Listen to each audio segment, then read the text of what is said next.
Actuate Health Access Faucet, a transformative initiative dedicated to empowering individuals through the principles of sustainable and health. This program recognizes the deep interconnectedness of animal, environmental, and human health, affirming that a holistic approach is key to well-being. Our program is designed to equip individuals with essential health knowledge, enabling them to become custodians of their own well-being.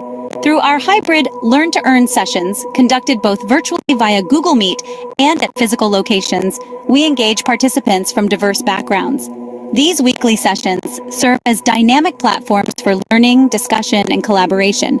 We focus on the co-creation of knowledge through the Learn One, Do One, Teach One approach. This method ensures that each participant not only learns valuable health information, but also applies it and teaches it to others, fostering a ripple effect of empowerment and education.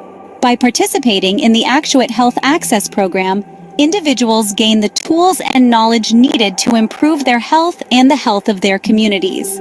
Our goal is to create a network of informed and proactive health custodians who can address health challenges in a sustainable and impactful way. Join us in this journey towards better health for all. Together, we can make a difference. Welcome to the Actuate Health Access Faucet, a transformative initiative dedicated to empowering individuals through the principles of sustainable One Health. This program recognizes the deep interconnectedness of animal, environmental, and human health, affirming that a holistic approach is key to well-being. Our program is designed to equip individuals with essential health knowledge, enabling them to become custodians of their own well-being. Through our hybrid Learn-to-Earn sessions, conducted both virtually via Google Meet and at physical locations, we engage participants from diverse backgrounds. These weekly sessions serve as dynamic platforms for learning, discussion, and collaboration. We focus on the co-creation of knowledge through the Learn One, Do One, Teach One approach. This method ensures that each participant not only learns valuable health information, but also applies it and teaches it to others, fostering a ripple effect of empowerment and education. By participating in the Actuate Health Access Program, individuals gain the tools and knowledge needed to improve their health and the health of their communities. Our goal is to create a network of informed and proactive health custodians who can address health challenges in a sustainable and impactful way. Join us in this journey towards better health for all. Together, we can make a difference. Welcome to the Actuate Health Access Faucet, a transformative initiative dedicated to empowering individuals through the principles of sustainable One Health. This program recognizes the deep interconnectedness of animal, environmental, and human health, affirming that a holistic approach is key to well-being. Our program is designed to equip individuals with essential health knowledge, enabling them to become custodians of their own well-being. Through our hybrid Learn-to-Earn sessions, conducted both virtually via Google Meet and at physical locations, we engage participants from diverse backgrounds. These weekly sessions serve as dynamic platforms for learning, discussion, and collaboration. We focus on the co-creation of knowledge through the Learn One, Do One, Teach One approach. This method ensures that each participant not only learns valuable health information, but also applies it and teaches it to others, fostering a ripple effect of empowerment and education. By participating in the Actuate Health Access Program, individuals gain the tools and knowledge needed to improve their health and the health of their communities. Our goal is to create a network of informed and proactive health custodians who can address health challenges in a sustainable and impactful way. Join us in this journey towards better health for all. Together, we can make a difference.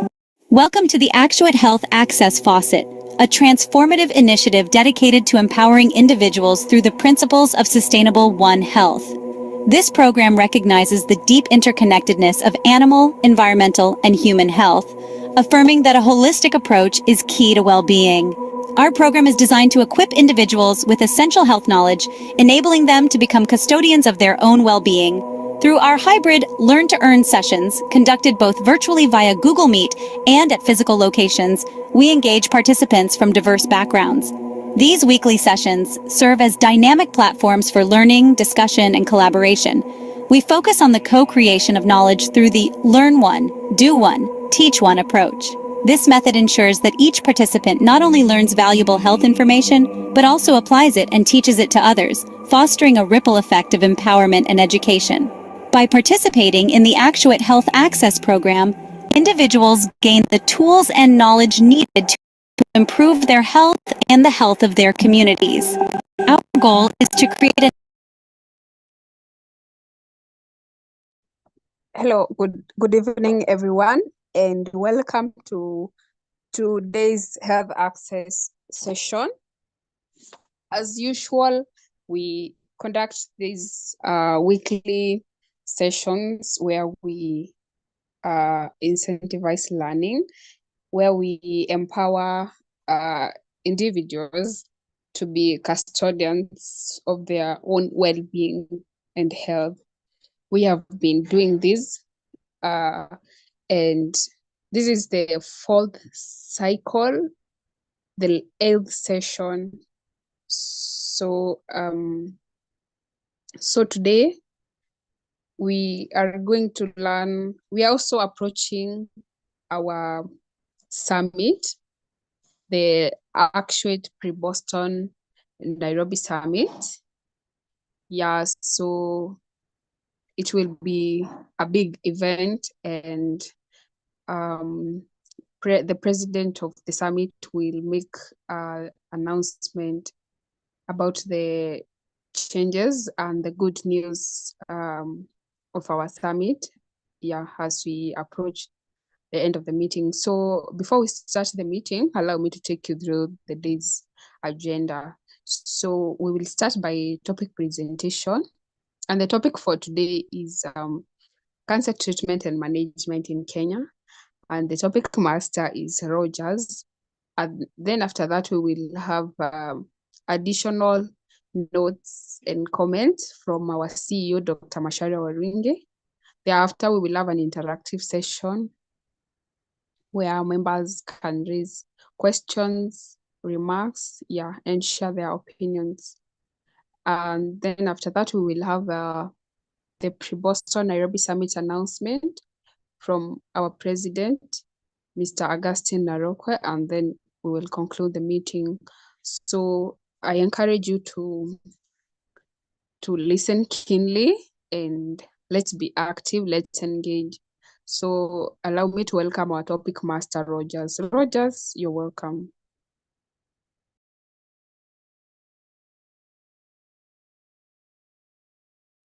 Good evening, everyone.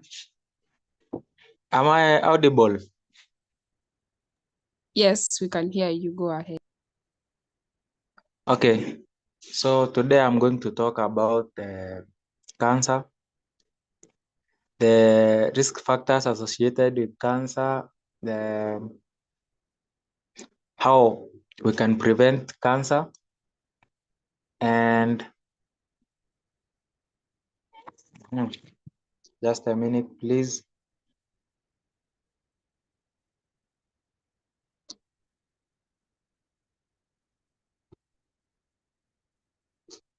And I'm also going to talk about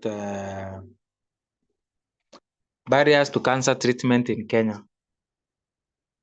So, first and foremost, I'm going to give some statistics about cancer. So I tried to look for the recent statistics, but I could not find them. So these are 2022 statistics. So the cancer incidences were 44,726 in 2022. Out of that, 16,000 were men, 20,000 were women. Mortality rate was 29,317 in 2022. Out of that, the men were 11,300, women were 18,000. So for the last, from 2017 to 2022, that's 5 years, cancer prevalence was 102,152. Okay. I hope that is clear. Isn't it? Okay. So Hello. cancer, yeah, I said, clarify. You said prevalence is 100 per thousand or 100. What's 102,152. Is that clear? that's the total? Oh, 100 to all. Sorry. Sorry. All right. Now I understand. 152,000. Okay. Yeah. Mhm. So cancer arises from uncontrolled cell growth. Uh, it can occur at a lot of body parts such as bones, internal organs such as liver, uh, and many liver, pancreas, colon. So that's uncontrolled cell growth, but it can also metastasize from one place to another, due to the lymph nodes, yeah, and other parts. So I'm going to talk about the causes of cancer and or the risk factors associated with cancer. The first one is lifestyle choices. You have all ever heard of that, such as tobacco use. Tobacco can cause a lot of cancer. Like cancer can cause cancer to many body parts, not only lungs. It can cause larynx cancer, oral cavity, pancreatic cancer, esophageal cancer, stomach cancer, and many more. Alcohol consumption can lead to liver cancer, pancreatic cancer, stomach cancer, and poor diet, processed food, low fruit, little fruit and vegetable diet. So that's the first point, the lifestyle point: tobacco, alcohol, and diet. The second point is environmental factors such as excessive sun exposure.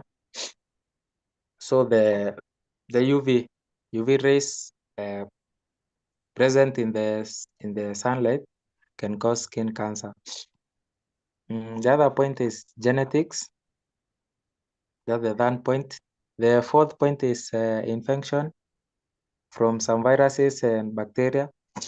For example, HPV, human papilloma virus, is caused by human papilloma virus causes cervical cancer. And the fifth point is carcinogens, such as chemicals, radiations, asbestos, and radon. So I'm done with the causes of cancer. So the next subtopic I'll cover is prevention of cancer. And the first point, which which is easily accessible to everyone, is regular exercise. So as you know, cancer cells, they ferment sugar and amino acid glutamine.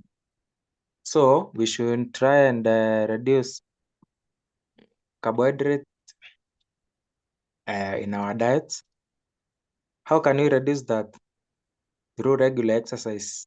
Regular exercise burns the carbohydrates, hence getting rid of. So this stops cancer cells. The second point comes hand in hand with the first point. The second point is to avoid sugar. So as I have illustrated above, sugar is the main source of food for cancer cells. So we should avoid. That doesn't mean you should not take sugar. You should reduce the amount of sugar in your diet.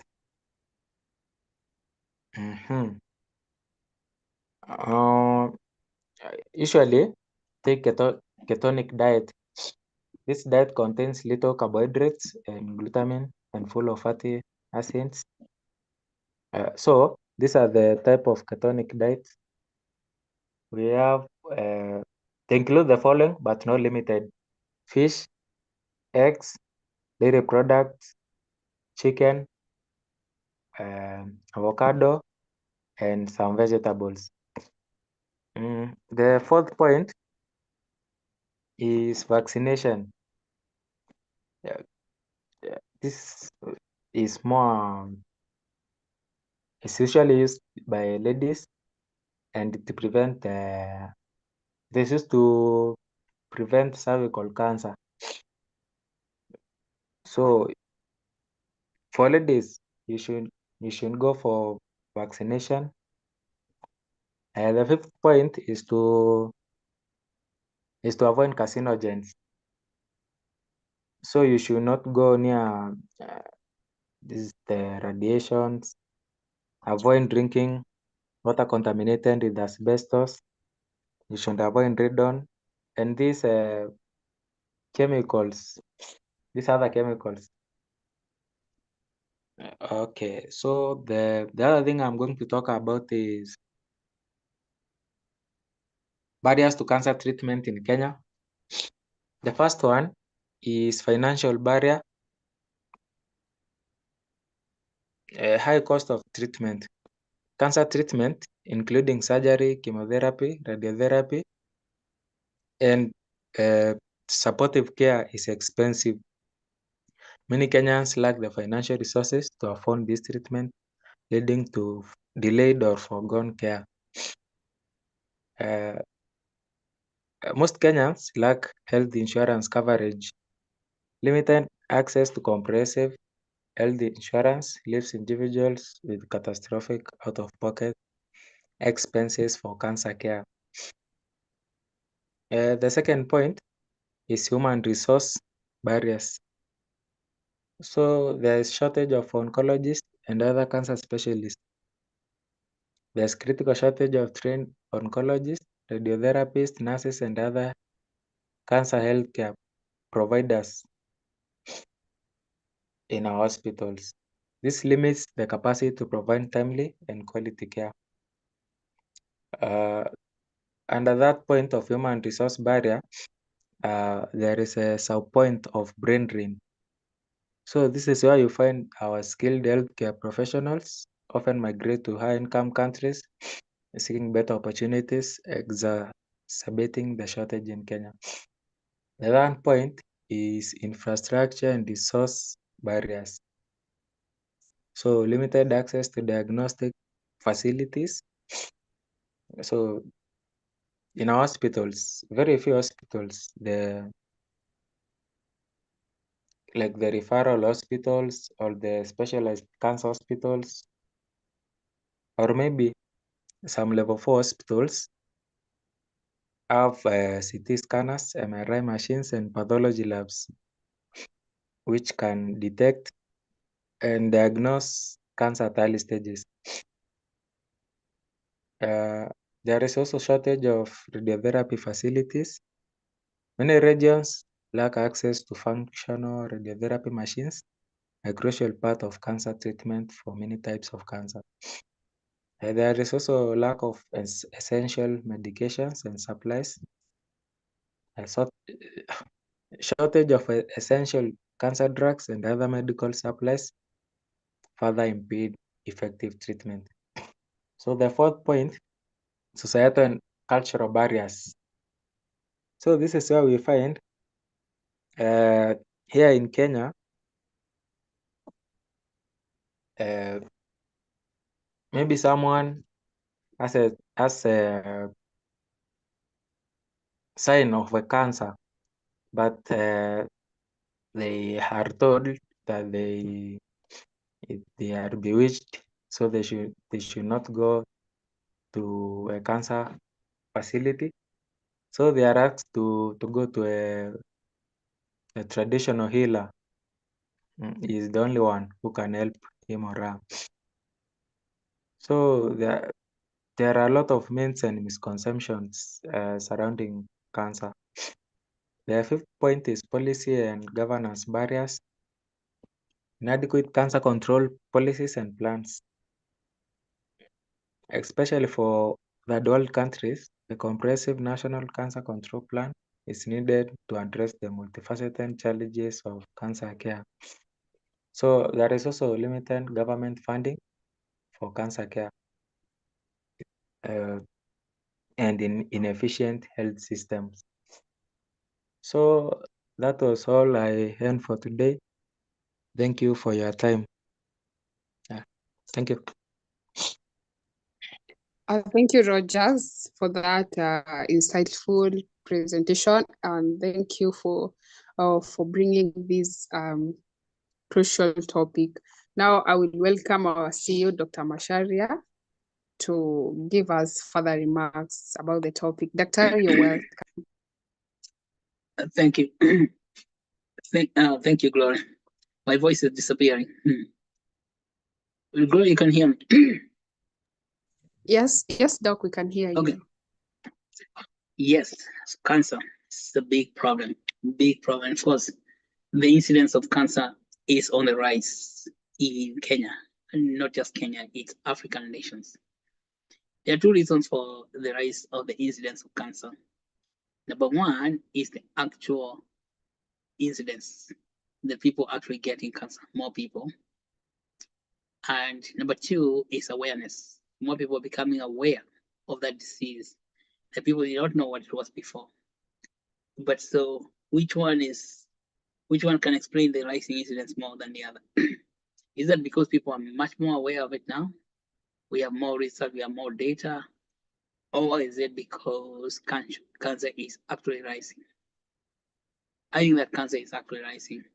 And cancer, now what will surprise you is that cancer, for example, in Africa, we have focused for many decades on infectious diseases, usually about 3 diseases like tuberculosis, malaria, and HIV.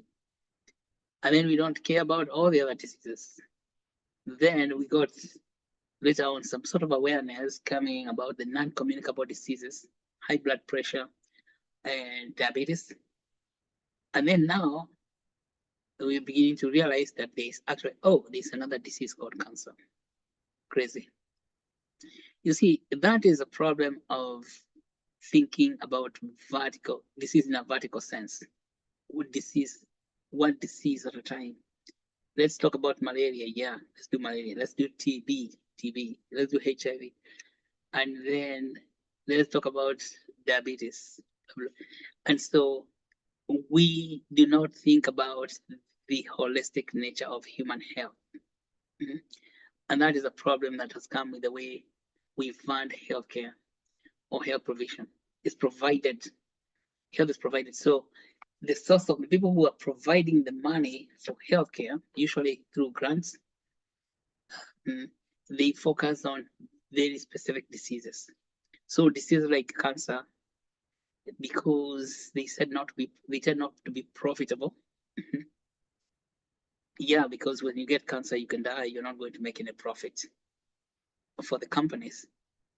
And of course, they are not really sensational to put in the social media.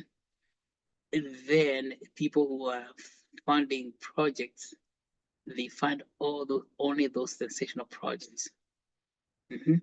Yeah, and you can see even the WHO has fallen into that trap for focusing on a few diseases, whereas a human being is susceptible to many, many more diseases.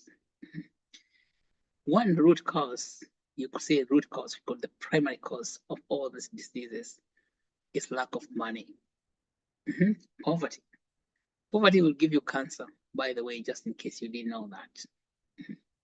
Poverty, because when you have money, you can manage to protect yourself from anything, including rapidly multiplying cells, which can become cancer. So having no money in the pocket is not helpful. So let's talk now about prevention of cancer itself. The first step in preventing cancer is to ensure that people have got money. They can actually afford to do what? One, they can afford good lifestyle. As Rogers told us, that lifestyle itself will take care of a lot of things. Exercise, easily affordable, but you cannot tell someone to go exercising when they have no money in the pocket. And you see, reducing the carbohydrates so that you can consume ketogenic diets. Meat, that means fish, poultry, like eggs, chicken, that is expensive. You would rather eat ugali. In fact, a packet of jogo, one packet of jogo, let's say one chicken can get you several packets of jogo. Is that right? Meaning that you can eat ugali for a whole week or even for a whole month for the price of one chicken. And that means that you can feed actually the entire family. So carbohydrate meals tend to be very, very cheap and stable. And so people rely upon on carbohydrates.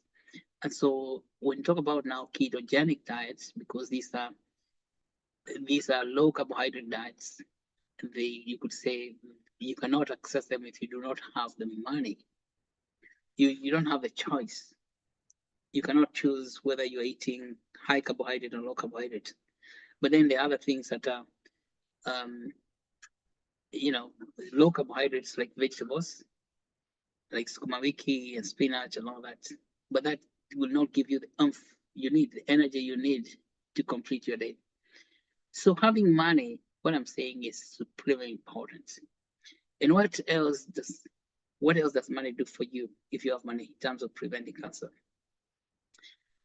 Most of the cancers, if not 100% of them, and I think that almost every cancer comes from a certain infection, whether it's a virus, a bacteria, a fungi, or a parasite that now triggers the genes to start multiplying like crazy. Take, for example, the human papilloma virus, which causes cervical cancer in women. It's a virus, by the way. You see that? So there are ways that you can prevent yourself from getting that virus. The cervix receives virus from frequent sexual intercourse, so promiscuity.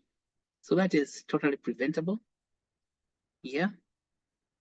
But and now, of course, you can also get the vaccine made by Smith Kline Beecham, SKG, which is anti-HPV, to which the Catholic Church is very much against, because the Catholic Church says vaccinating young girls with HPV will promote promiscuity. Yeah, because I think the company recommends that you vaccinate girls at the pre-pubertal ages. Now you have to correct that if you guys are in obstetric or OBGYN. Now vaccinating maybe 8 or 9-year-old girls is not desirable according to the Catholic Church, because it means they can they can freely practice promiscuity because they are not afraid of getting cancer. But cancer is not the only thing you get out of promiscuity. Ladies, there are other things like HIV and other sexually transmitted diseases. You see, even other sexually transmitted diseases like syphilis, they are going to cause certain erosions and stress the body to even produce cancer. See, cancer of the liver itself, the liver cancer, besides alcohol causing cancer of the liver, it's also caused by hepatitis B virus, HB. So hepatitis B, and the liver is much more susceptible to hepatitis B virus if you've been drinking too much alcohol. So the liver does not have enough time to repair itself. And so, see, all these infections that in your system will trigger cancer. And if you can prevent them now, like hepatitis B, of course, is preventable through vaccines. But you cannot go and get a vaccine if you can't even access the healthcare service to give you a vaccine. You cannot get a facility nearby where you can get a hepatitis B vaccine. And so you see, all these vaccine preventable diseases also prevent cancer from happening. But without money, you cannot get access to those vaccines. So the other thing is that colon cancer, which now it's for people in other advanced ages. Colon cancer is absolutely preventable because that's about comes from diets, what you eat. If you're eating diet with which is refined diet, let's call it refined diet, that doesn't have too much fiber, it doesn't have too much roughage, so you get constipation and things like that. But the colon gets angry about that kind of thing, and then it starts developing, because there's a lot of bacteria and viruses in the colon itself. When you're having stasis in the colon, that means that there's not much movement.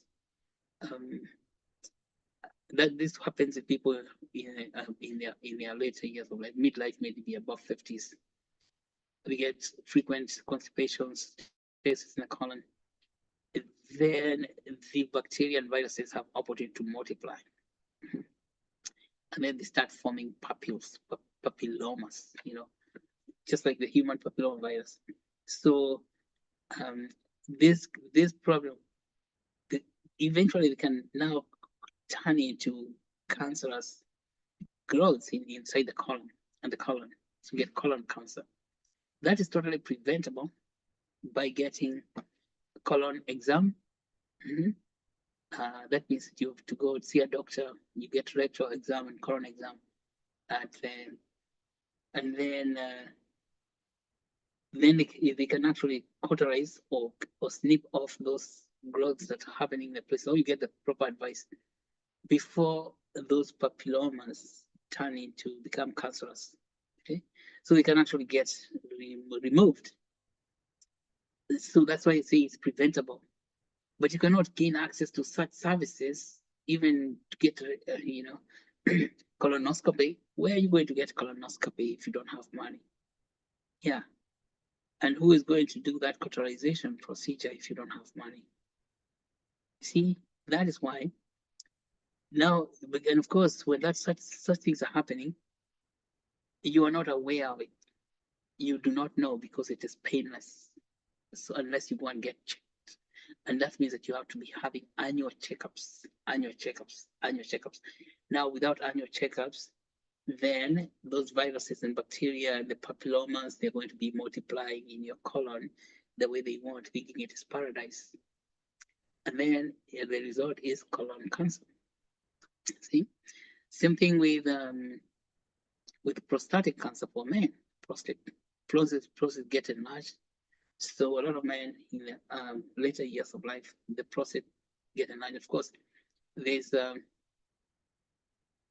I don't really know there's certain research that indicates there must be some viruses that provoke that from happening. That provoke that into happening.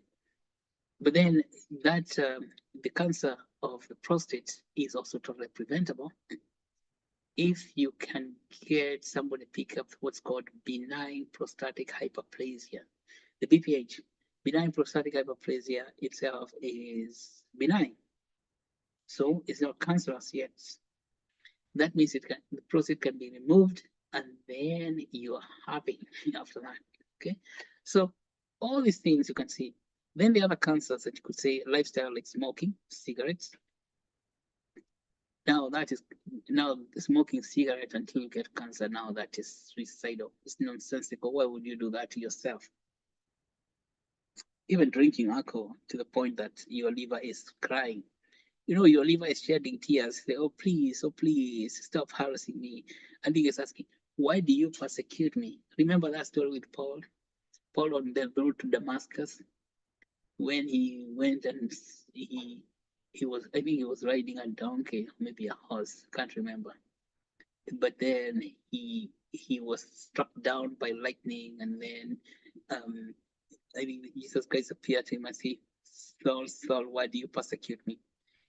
That, why do you persecute me? That statement is what the liver is asking you when you are taking one bottle of beer after bottle of beer. The liver gets persecuted. Just in case you do not know, Alcohol is not food. And alcohol does not make you happy. Alcohol is poison. Hmm? Alcohol is poisonous. And the reason people get so happy with alcohol is because it switches off your brain so you don't have any judgment. Your highest centers are switched off. So you're not even thinking when you're drinking. Yeah, you're like that big vegetable. And then you're persecuting your liver. By the way, the liver itself, for those people who do not know, the liver is a giant factory. It performs more than 500 functions every minute, not per day, every minute. 500 different things. Talk about multitasking. Eh? The liver has to handle the sugar you eat, has to handle the salt, has to handle the vitamins, has to handle everything. 500 different things happening at the same time. And guess what alcohol does? When alcohol shows up, it stops all those things, all of them. The liver cannot do any of those things. You can imagine it's like President Ruto. When he has arrived at a village, even the traffic has to stop because President Ruto is on the road. That is the liver, that's alcohol for you. It's toxic. Just like you see toxic with politicians showing up with their entourage. So when the politician entourage comes in, you cannot do anything. So the whole factory shuts down, stops. Now imagine if you take 1 beer or 2, that's quite fine. You can just shut down and they're gonna start. You take 3 or 4, that's okay. But you know, start taking 5, 6, 7 beers. You can imagine your factory will be shut down the entire night. Mm-hmm. And you see, that is what causes the compensation now, because the liver has to compensate. After that, what it's doing is shutting down so it can remove that alcohol, because alcohol is poisonous. It needs to get rid of it, all of it. Out, out, out, get out of here. And when it's removing it, it sends it to the kidneys, and kidneys send it to the toilet to urinate. That is why you find all the bars have got urinals on a continuous basis. So, because alcohol itself is trying to get out of your bloodstream to stop poisoning your head, your body. And in fact, it's not just the liver that is being poisoned, it's also your brain. As I said, you can't think. You cannot even make you cannot make decisions. You cannot support, you cannot repair your own brain. So why would you do stuff like that to yourself? So that's the whole thing about alcohol. So by the time you're done with it, if you do that on a continuous basis, the liver will be so stressed, it gives up.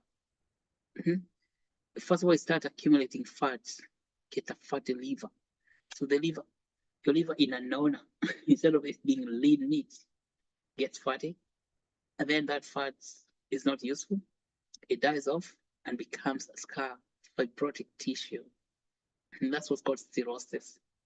So when that cirrhosis happens, the liver is trying to even wake up again, but it doesn't wake up normally. It's just going to wake up violently, that the liver cells start multiplying because they're trying to compensate. See the compensation, they're trying to compensate. They lose control. And that's what you call cancer. Get a hepatoma.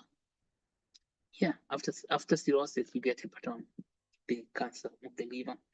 And then you will either, even if you get now the problem with that cancer of the liver, it spreads very quickly. It's gonna spread to your stomach, to your lungs. And then what? You get admitted to hospital, Nairobi hospital. There isn't much they can do about it. They start giving you chemotherapy, but you are dead anyway. But of course, that doesn't mean you're not going to pay the hospital fees. You're going to get a huge hospital bill, and the money that you did not think you have, you think you didn't have, which is your family now has to raise money, do harambe, sell the shamba, for example, so they can pay Nairobi hospital, and you are dead. What's the point? What was the point, ladies and gentlemen? But you see, now alcoholism has gained momentum because companies, like beer companies, can advertise as much as they want, any which way they want, with all this betting in large alcoholic companies, selling beer even to minors. And then we have this this other alcohol tradition. These other alcohol people are making at home. I can't remember this name. Which you can buy for maybe 10 shillings. Yeah, and that is dangerous also. So alcohol is supremely dangerous. Stay away from alcohol. It doesn't help you anything. Again, because alcohol is a poison. It is waiting. As soon as it hits your stomach, it has to get removed immediately. So the liver has to stop doing everything else. Just like when the big shot comes, I mean, the political man comes to your town, everything stops so that people can go into shagiria. Yeah. And so then we have a smoking, the smoking, of course, tobacco. Tobacco is just nuisance. First of all, it smells bad. Why would you even smoke? So it's nasty. And that's nicotine.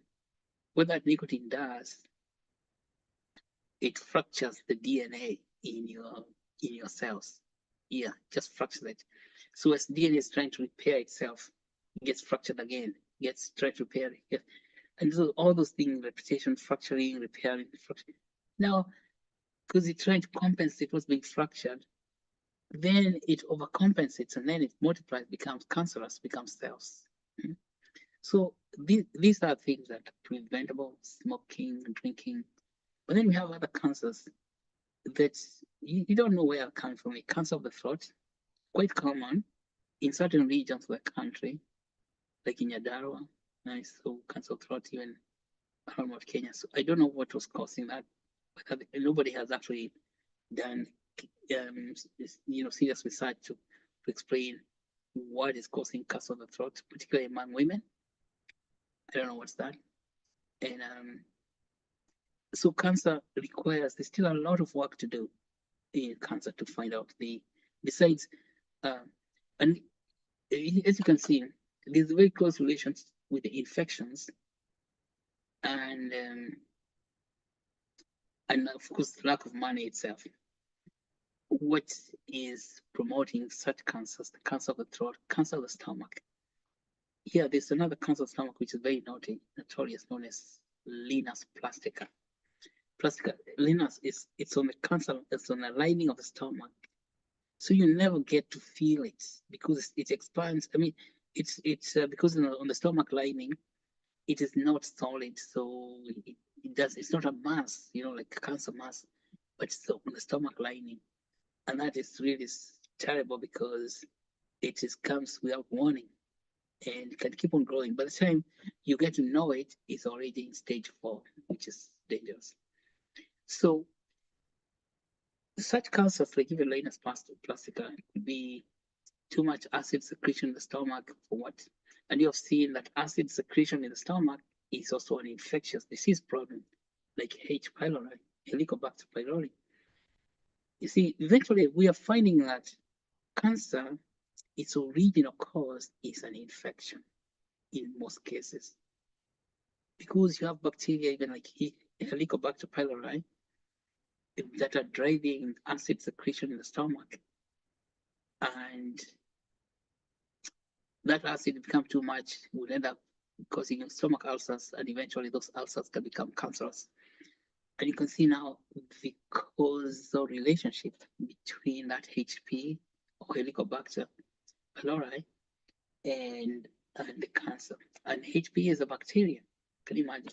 So look at all those bacteria and see even those bacteria that cause chronic infections like tuberculosis and tuberculoid type of bacteria. They have their own contribution in causing cancers of maybe bones and muscle tissues. So these a lot to do with understanding infections, and so it's not just the few diseases that we talk about in our idea of vertical disease programs like HIV, TB, and malaria. There's a lot across the board, and when now it comes to care for cancer, it's expensive, ladies and gentlemen. Chemotherapy is expensive. Okay, Radiotherapy is expensive, and you can only get it in so-called higher center. But in reality, it's not expensive. It looks expensive because everything we do, we use for chemotherapy is imported. We don't manufacture any chemotherapy or any treatments you can use for chemotherapy in Africa anywhere. Don't make those. Why don't we make them? Now, Rogers, why don't we make some chemotherapies over there? Because are those chemotherapies made by some aliens from another planet? No, they are made by human beings, but we are not making them in Africa.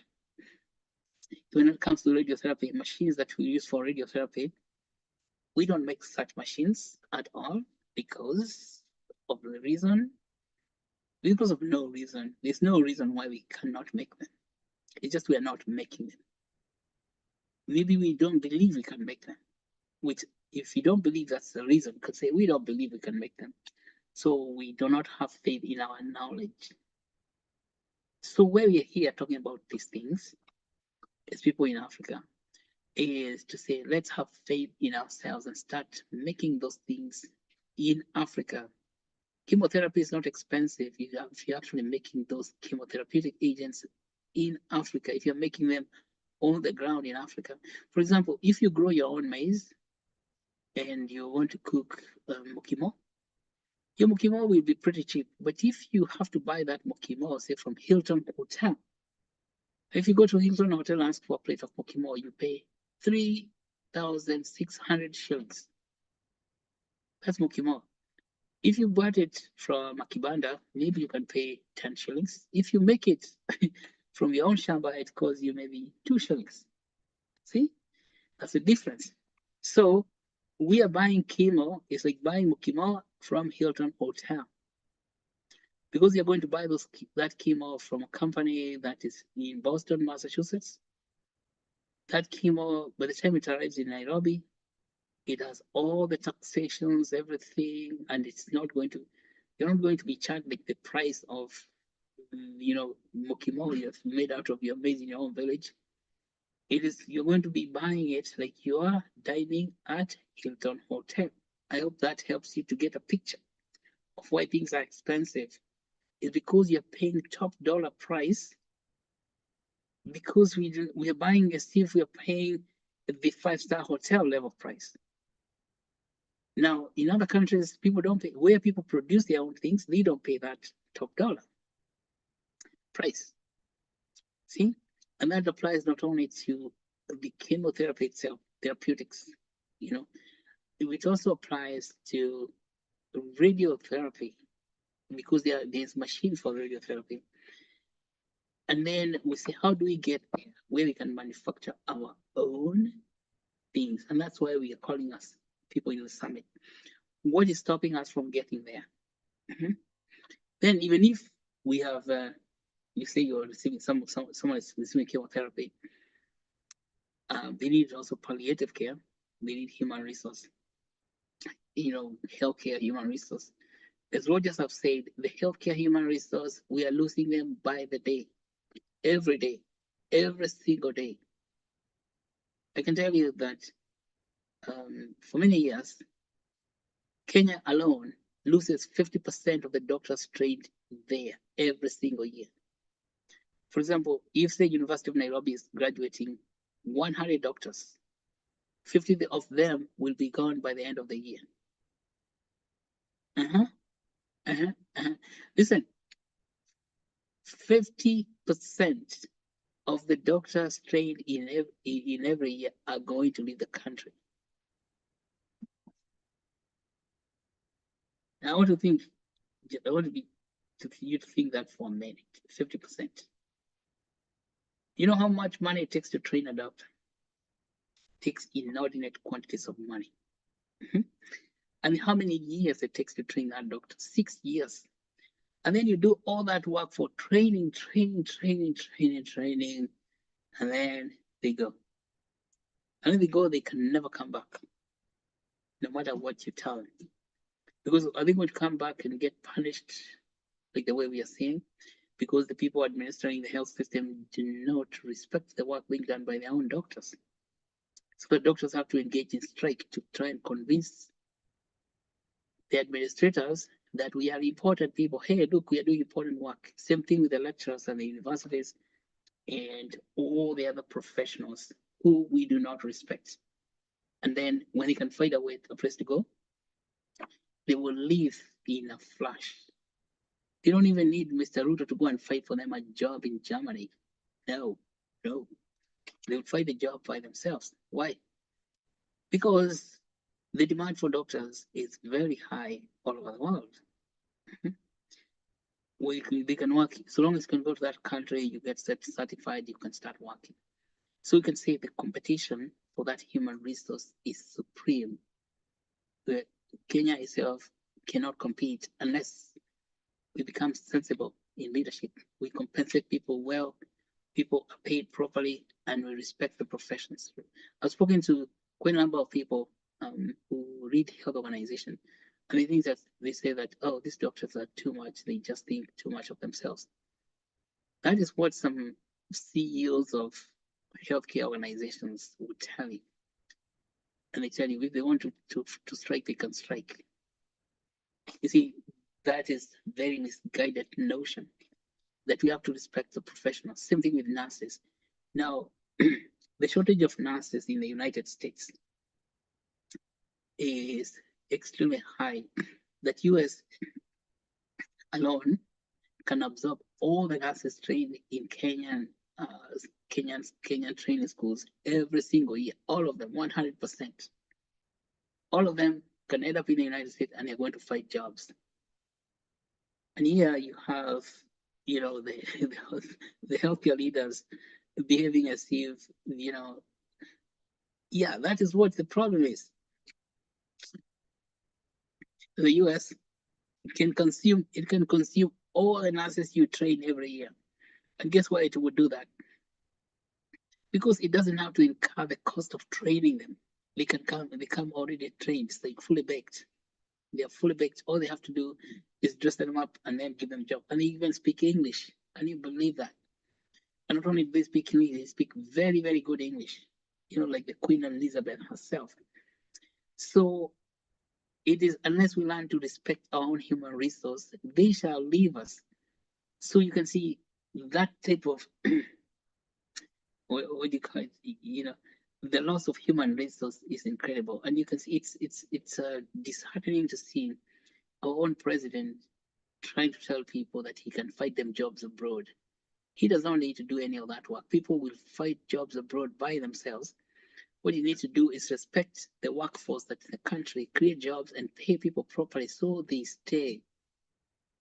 Other countries are not, they are not lacking people to do, so that we can actually give them our own workers.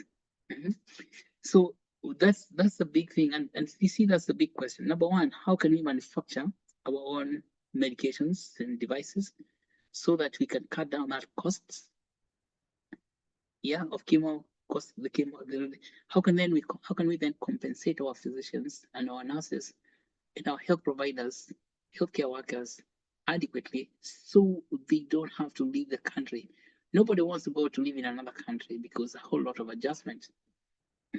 That's expensive. And even the country loses a lot. Imagine after training a doctor for 6 years, what the cost of that? Costs a lot of money to train one person for 6 years, and then that person goes away. It is like planting seeds. Just when you're ready to harvest, somebody comes and takes off that harvest and takes it away from. So then you start planting other seeds.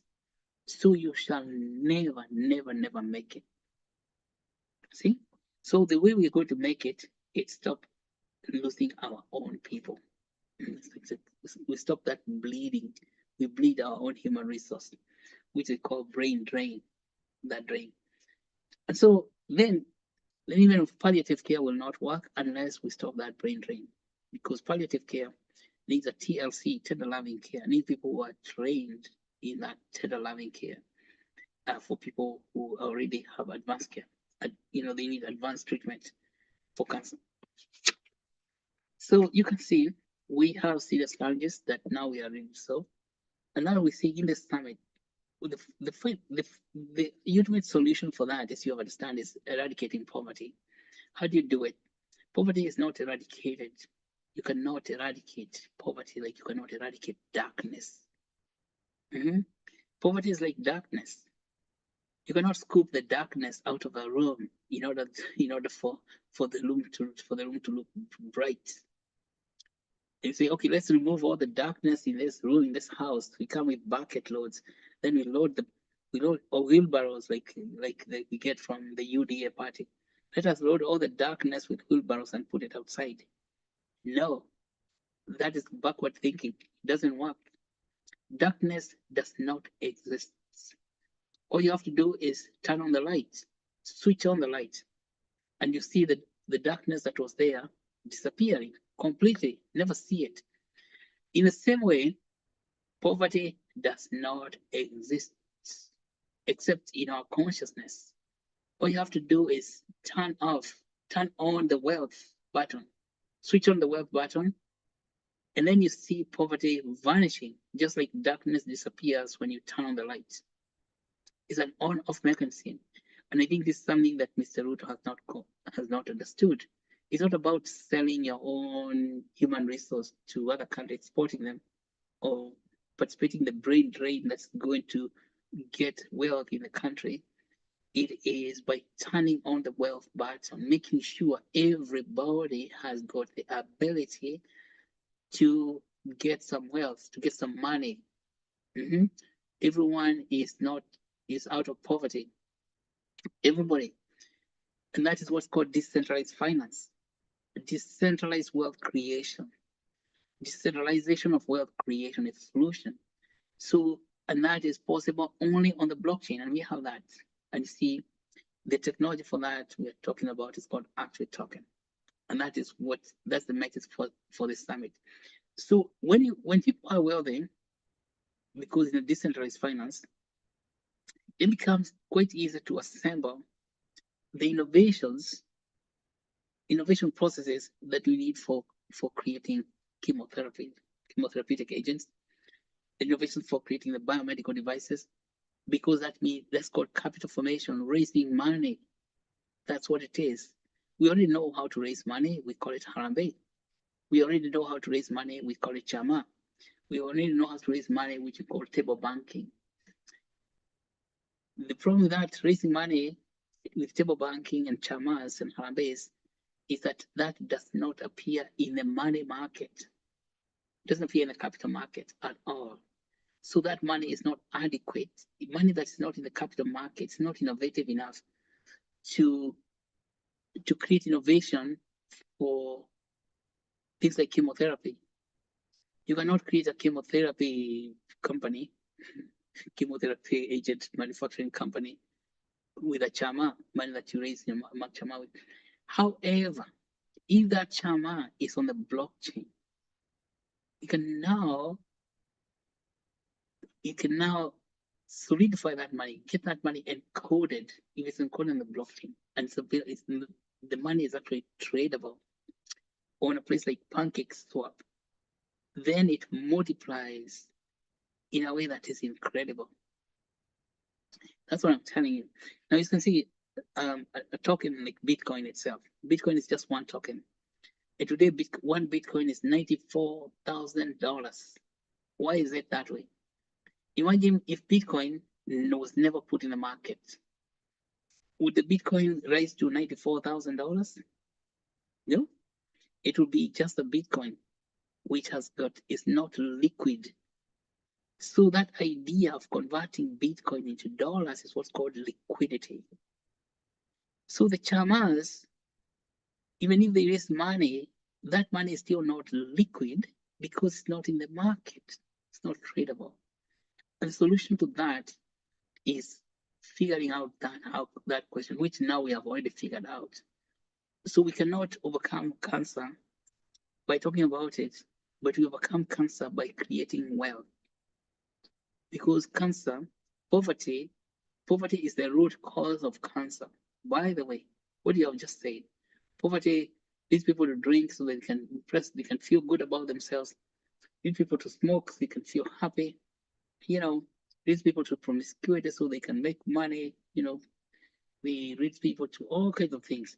And even then, they cannot even afford the preventive care to go and get, pay for tests and all that kind of thing. So poverty is the root cause of cancer. We can only eradicate cancer by creating wealth. And then you're going to say, how come the wealthy people get cancer? You see, like Steve Jobs. Steve Jobs dies of pancreatic cancer. But you have to understand Steve Jobs. Steve Jobs was an extremist. He was an extreme guy. He had a lot of money, but Steve Jobs would never go to see a doctor. Yeah, the cancer that killed Steve Jobs could have been prevented if only he was listening to his doctor. It's not that he didn't have money. Now, that kind of person, you cannot use it as an example that even if you have money, you still die of cancer. Yes, of course, if you have money, but then you're big headed, like Steve, about 2005, Steve Jobs went for his physical, and I think his PCP, primary care doctor, noticed something on his pancreas. Steve Jobs, you need to come back here. We look at this pancreas. He said, "No, I'll sort it out." Yeah, you know that he dismissed it. They had already seen it way before. It's only when he started fainting because of his cancer that he said, "Okay, this thing is serious. You better." Even that time, he was saying he's going to treat it with what? With natural therapy. With drinking some some certain juices. He didn't believe in what's called allopathic medicine. So, and you see, but majority of people who get that type of cancer, and they get early detection because they have money. It is removed completely, just like colonic cancer gets removed, and that's it. It's preventable. And so money helps to rescue a lot of those problems with cancer. I will stop there so that we can go to the next person. Thank you so much, Glory. And thank you, Mr. Rogers. This conversation about cancer is very important. I think it's actually fundamental for us to understand why we must translate our science in Africa so we can use it to create products and services that will improve the life of people. As I say, treatments and treatment and services are not expensive, except that we import everything. Everything we are using is imported from somewhere else. Okay, back to you, Glory. 12:58 p.m. 5 notifications. Calendar. 57 minutes. Thank you, Doc, for those powerful remarks about how we can treat cancer, how we can treat and also manage cancer, and that we have the knowledge, and also we can raise money through decentralized mechanisms. Yeah, that it is possible. It is not costly. We can raise the money, and that also that our health depends on the wealth that we have. And now that the traditional funding mechanisms have failed, that's why now we are encouraging all of us to adopt blockchain, to raise the money. And also, now that we have our Actuate tokens, let's all of us try to make it liquid. Yes. Let's our economic status not define our health. And also Dr. has also talked about the knowledge that we have here in Kenya and how we can utilize it. We are also envisioning to have a biomedical city project here in Kenya, but I will hand over to the president of the summit to talk more about that. Yeah, and to make announcement and the adjustment about the summit. Mr. Augustine, you're welcome.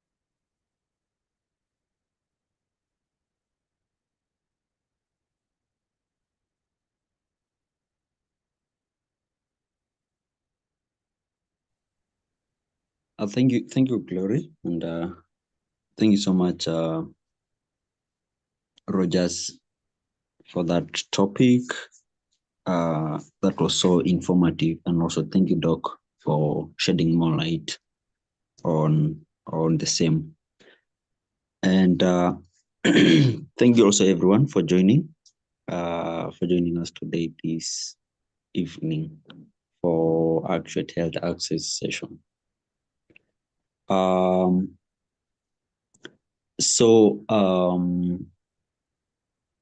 Today we have some special news about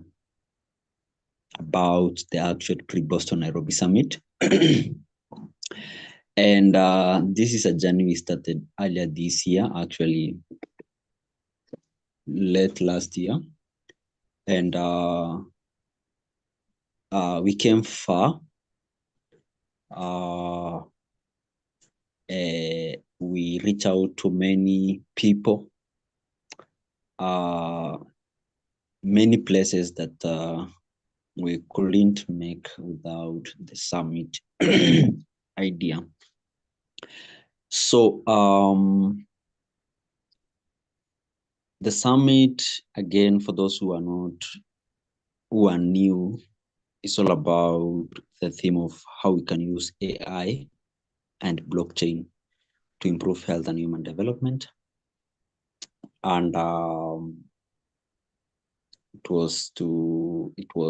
venue is at Kenyatta University main campus here in Nairobi, and happening from that to 6th December. And this event was very important for Actuate community and Actuate vision, because the primary goal was to ensure that all these things we're talking about, we expand the conversation even to those people outside our community, and to network and collaborate on how we can achieve this vision, all of us as a continent. The journey, the endeavors, the activities to ensure that we achieve this event was very amazing, very transformational. As I said, we reach out to a lot of people, and as we all know, we managed around June, May to register 101 or maybe above that speakers, but from health, environment, water, tech, science, all those. And by now, we manage also to secure or plan or organize for 7 workshops: STEM workshop, mental health workshop, biomedical workshop, health access workshop, environment, water, and energy workshop, and other. So there are 7 workshops. And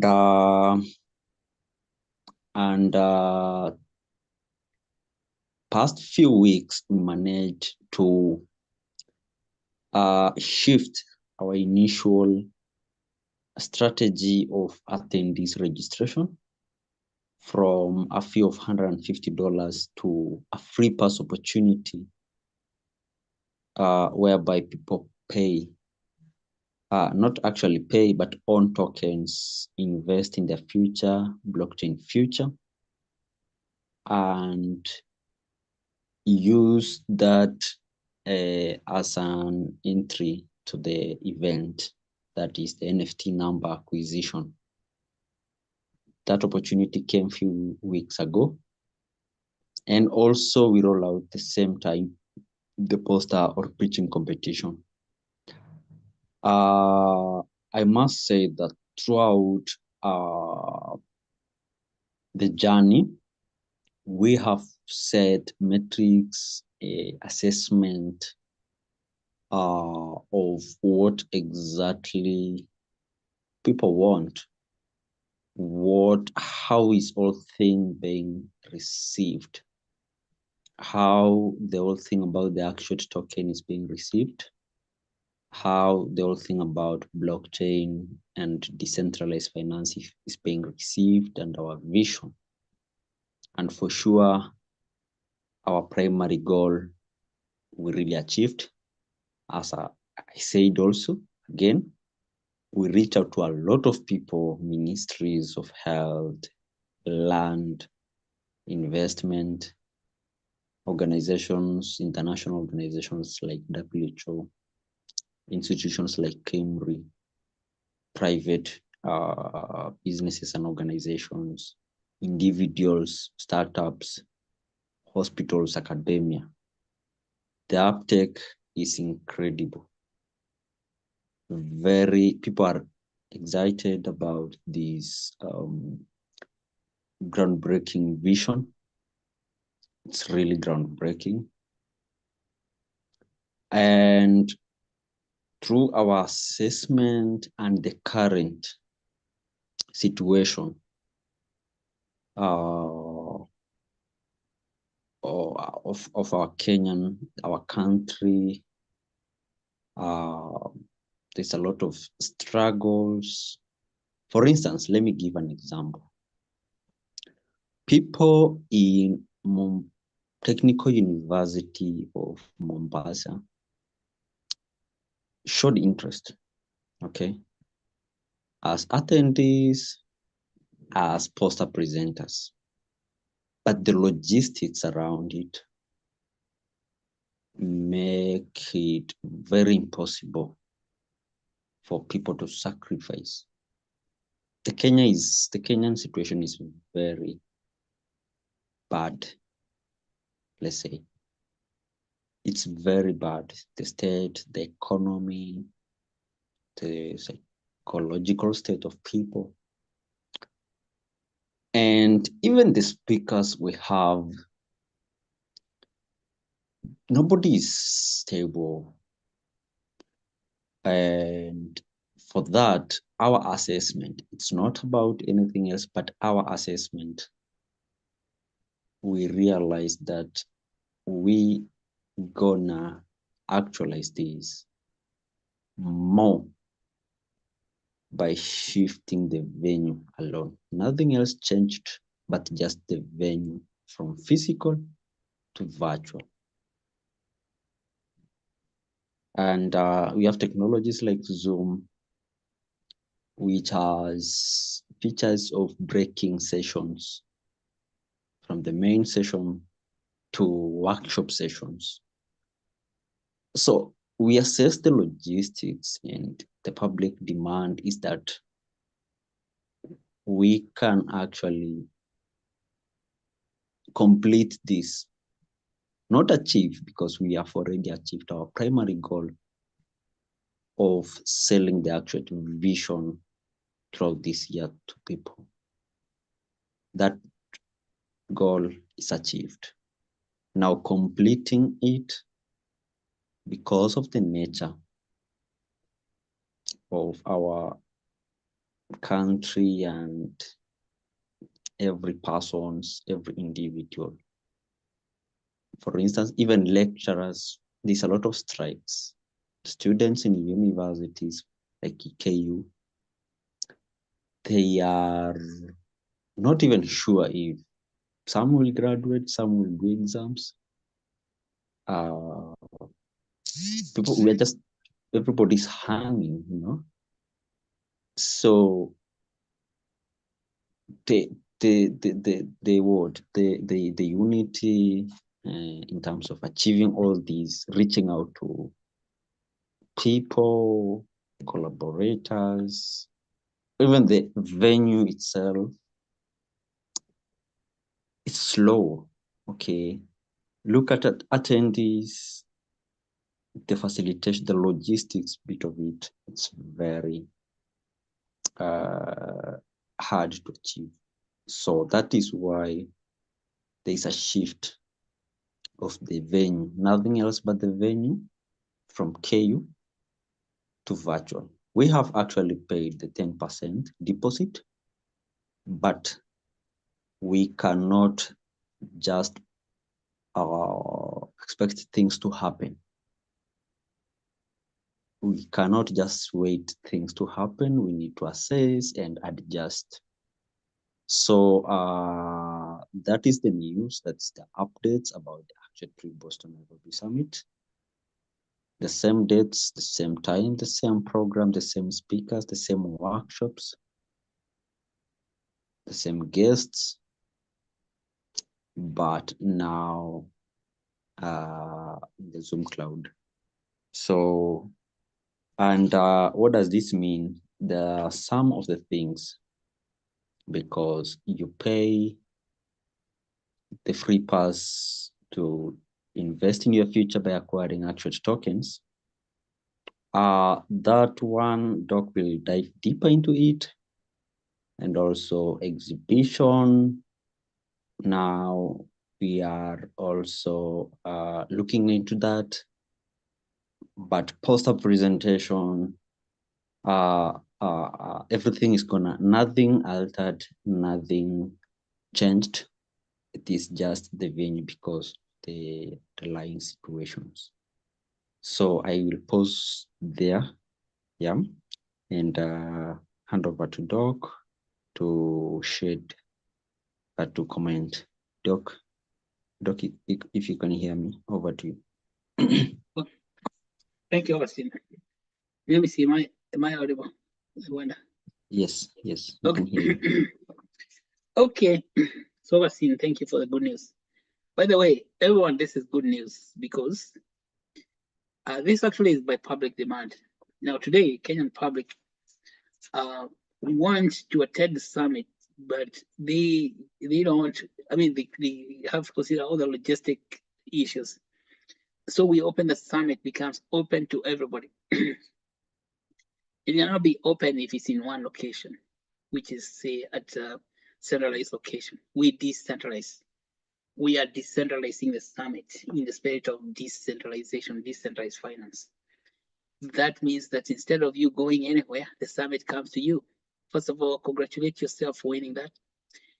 You will experience the full summit in your own cell phone, and you'll be able to participate in everything. So the summit becomes wide open.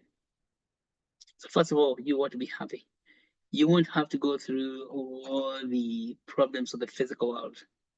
It's called the world of Caesar, physical world, where you have to enter into a matatu or bus or train to go and report somewhere every morning. You just wake up out of your apartment, you wake up out of your bed, and you're already in the summit. How about that? You can even attend the summit before you even take a cup of coffee for breakfast. So that's what it means for you. It's a huge shortcut. It is very efficient for you. That's efficiency. And that means everybody here will participate in the summit. Well, what about the NFT number? The NFT number is for teaching you how to create a liquidity pool. It is desirable for everyone to create a liquidity pool. And we're saying minimum of five tokens is about $10. That is important because it's your investment. Because Actuate token already has gained, it has gained attention. Actuate token has gained attention from people who matter. When those people come in, they'll be buying that token out of the market, and it will go into rise in price that you would wish you got your own tokens right now and creating your own liquidity pool. Get NFT number, but you still be able to attend the summit with or without NFT number. But now, why would you want not to get an NFT number? Yeah, you see, that's why you don't want to participate in things. Things about deceiving yourself. It's because you want to be in the loop. Yes, and we have found this. First of all, we have already known that we could do this. We could do it online. We have already known that. And online is much more effective. It's much more effective for several reasons. One, you get much wider participation by the people. This because you have the technologies, just like we're talking about using blockchain and artificial intelligence. This is the technology. We have the tools already. These tools for online communication are called Zoom. And then Zoom, from Zoom, then we can broadcast the summit on all social media platforms, including YouTube, on our YouTube channel. It's going to be streaming live on YouTube channel. It's going to be streaming live on Facebook as well, and also on LinkedIn and Twitter. So you see, in terms of effectiveness of reaching the people, is going to reach a very much wider population than the 3,500 people that we can host at the amphitheater on the ground. And this is will get into hundreds, tens of thousands of people without having to pay all the logistic, cost of traveling, accommodation, and all that. Okay, and so it's distributed, highly distributed. Second is that Zoom itself, well, thanks to very hardworking people at Zoom, they have worked so hard that it's possible to create all those workshops we are talking about. All the workshops, Zoom can manage to create so many different workshops. And so that's what we are going to do. Instead of having rooms, physical rooms, we have different workshops that you can go to a health access workshop. You can go to STEM workshop at your own choice. And we are going to be setting out the links for those workshops. Over next week, you'll be receiving further communication. So you have access to, and you can switch from this workshop to the next. And you see this now at a global scale, that you can enter into any workshop that you feel like. Yeah, so you can participate in the conversations there. And then number 3 is that for poster presentations, it's even interesting because those posters, you see, they'll be featured same way on the Zoom. We are going to display, because now these posters are electronic. We make an electronic poster and then you share it electronically, and then you talk to people about it. It's a Zoom event. Okay, so Zoom can do all that because Zoom is created by some seriously smart guys who want to use technology to mimic what goes on a physical world. So the other thing is that for speakers, quite a number of speakers have said that they wouldn't be able to come to Nairobi. Not that they won't be able, because there's technology. They keep asking, can you do this virtually? A lot of them speakers, by the way. And you can see now when you announce this is virtual for them, they don't have to feel like they are the outcasts, but they're in the mainstream instead. Yes, and that means that we are going to get much wider participation. Those are, I could say, like several points of efficiency, effectiveness. So such a meeting, an event becomes much more effective, and we get our launching pad. And because we without having to incur the overhead of logistic, because logistic is serious overhead. So all you need now for yourself is bundles for those 4 days. instead of spending a lot of money going to look for a place to live in Nairobi for 4 days, you only need to look for bundles. How about that? Did I hear hallelujah? Hallelujah. Yeah, that's it. So that's a decision we have come up. Recently, yesterday, because I think that it's going to make the summits accessible to all of us, everybody, and then reduce the overhead and reduce the struggle. And ultimately, even the biomedical city project itself, presentation, would do very well online, like presenting the master plan through Zoom, and see what's important about Zoom presentations is that Zoom records every presentation. So you get a permanent record, and these videos also appear on YouTube, and you get permanent capture of that content. Yes. And what's even better. Now, Augustine, what I want to tell you also is that Zoom charts. In the workshops, we can use Zoom charts instead of using the Mentimeter. People can be typing, their responses on the Zoom chat, on the chat box, and when people type the answers or responses to the questions, like when you say, what would the future look like if everybody has good access to health in Kenya? So people are typing answers there. Guess what? Zoom chat, because of the Zoom AI companion, Zoom AI companion is able to produce an analysis, just like Mentimeter would have done. See, that means that people don't have to log into another program outside there. They're going to be responding in the same Zoom chats, just as they are in the Zoom meeting. See, that aligns everything. See, Zoom 100% from A to Z, where Z stands for Zoom, and A stands for Actuate. From Actuate to Zoom, from A to Z. You get that? Yeah, it's from A to Z. So that's what I would like to say. And I want to welcome you. So the summit is now open to you all. So no stress, no sweat. Anybody who's sweating is sweating the sweat of joy. Like we have tears of joy. Anyone who is shedding tears, they are tears of joy.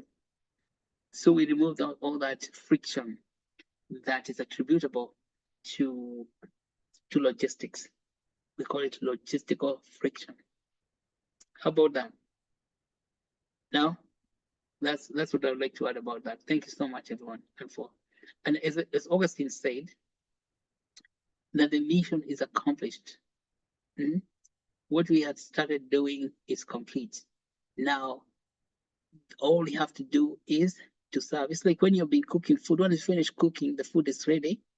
What do? You start serving. Now, that is what is happening, and that is beautiful. And I think for everyone, and spread the word that the summit is now going to be virtual 100%. So that if you have friends who are in different locations far away, particularly in different universities in the country, as Augustine said, Technical University of Mombasa, Masinde Muliro out there in Western Kenya, Maseno in Kisumu, and Kisii University in Kisii. You can stay in Kisii and be at the summit. Okay. And you can say, you can be also in Kajiado and be at the summit, or you can be in Cape Town. Because some people are telling me, oh, I'm going to Cape Town. I will be around. I won't be the country. Tell him now. You don't have to worry about being in Cape Town. All you need to do, take your phone to Cape Town, or take your laptop to Cape Town with you. Then you're going to participate in the summit. Okay. All right. So that is the news. I see that's a good news for everyone. Now, but continue getting NFTs, getting those NFT pass, because that's important for you. It's your investment. You get into Actuate. As we said, it's from A to Z.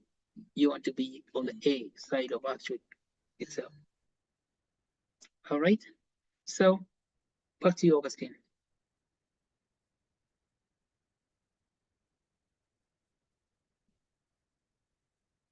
Okay. Thank you, Doc. Thank you, Doc, and thank you, Augustine, for the good news. So everyone now should be happy because you have a chance to participate. You don't have a reason to miss. So let's purpose to attend the summit. And as Doc has said, let's continue creating liquidity pool. Let's continue getting the NFT numbers.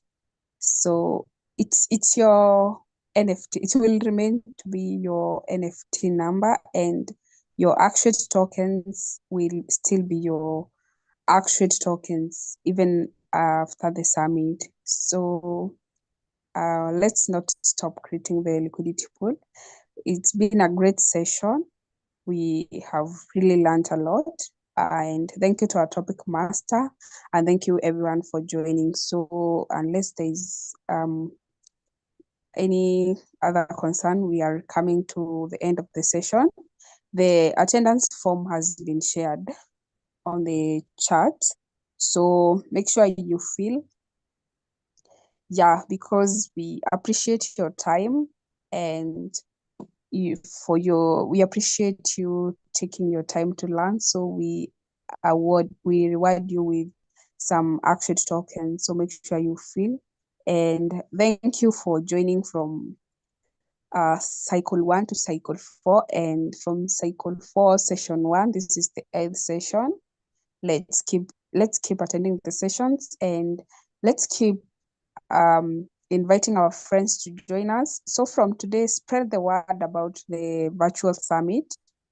Let's all join. Let's bring our families, our friends, everyone. Let's come learn about the Actuate token, because yeah, there are no logistics barriers and all that, as Augustine has said. Yeah, so unless there is any other concern, we can adjourn the meeting. All right, thank you. Yeah. No. Mhm. Yes, Doc? All right, I said thank you so much, everyone. Thank you, Rogers, Augustine, Glory. Bye now. Okay, bye everyone.